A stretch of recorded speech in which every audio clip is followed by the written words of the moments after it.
చేస్తున్నాం. గత 2-3 months నుంచి మేము ఎవ్రీడే వెళ్ళి చెప్తున్నాం. చాలా లెటర్స్ ఇచ్చినాం, చాలా రిప్రజెంటేటివ్ చేసినాం. మా మెస్కేర్ టేకర్ స్వప్నకి కూడా వెళ్ళి చెప్పినాం, మేడం ఇలా ఉంటుంది ఫుడ్, అందులో పురుగులు వస్తున్నాయి అంటే ఓకే అమ్మా చేస్తాం అంటున్నారు. కావాలంటే అన్ని పిక్చర్స్ ఉన్నాయి, మీరు చూడండి. ఎవ్రీడే 1 week లో 2-3 times ఖచ్చితంగా పురుగులు వచ్చినాయి. అవి మీరు తింటారా? ఎవరైనా తింటారా? ఒక్కసారి రైస్ క్వాలిటీ చూడండి. పాలిష్డ్ రైస్ పెడుతున్నారు. ఆల్మోస్ట్ ఒక 10 to 20 member girls stomach pain తో బాధపడుతున్నారు. స్టమక్ ప్రాబ్లమ్ తెచ్చుకోవడానికి మేము ఇక్కడికి వచ్చింది. ఇంత ధర్నా చేయాల్సిన అవసరం మాకేంది? మాకు టైం లేదా? మేము వేస్ట్ చేసుకోవాల్సిన ఇంతమంది కాలేజ్కి వెళ్ళకుండా ఒక్కళ్ళు కూడా ఎందుకు చేస్తున్నారు? ఫుడ్ మేము అడిగితే మా అడ్మిషన్స్ క్యాన్సిల్ చేశారంట. వాళ్ళు ఇచ్చిండ్రా? వాళ్ళ ఇంట్లో వెళ్ళి తీసుకొచ్చి ఇచ్చిండ్రా? మా మేము చదువుకొని మేము సంపాదించుకున్నాం అడ్మిషన్. ఇప్పుడే అన్నారు మా గాలి మాటలు అంట.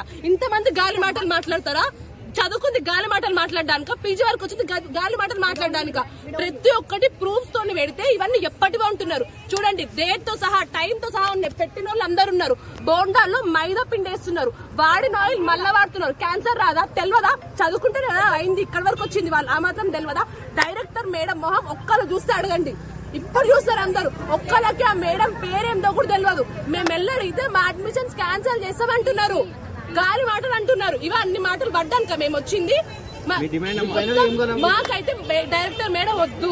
ఇప్పటి వరకు ఒక్కసారి కూడా రెస్పాండ్ కాలేదు. మా వాట్సాప్ లో పెట్టినా, టెలిగ్రామ్ లో పెట్టినా ఏంటి అని ఒక్కసారి కూడా రెస్పాండ్ అవ్వలే. మా దగ్గరికి రాలే, సాల్వ్ చేయలే. ఈ అన్నం చూడండి, సున్నం కలిపిండ్రు. ల్యాబ్ కి పంపిమంటే ఏం రెస్పాండ్ కావట్లేదు. ల్యాబ్ కి పంపించి చూపిమంటే ఇప్పుడే ఇందులో పురుగు వచ్చింది. అన్నం ఒక్కసారి చూడండి, సున్నం కలిపిన అన్నం.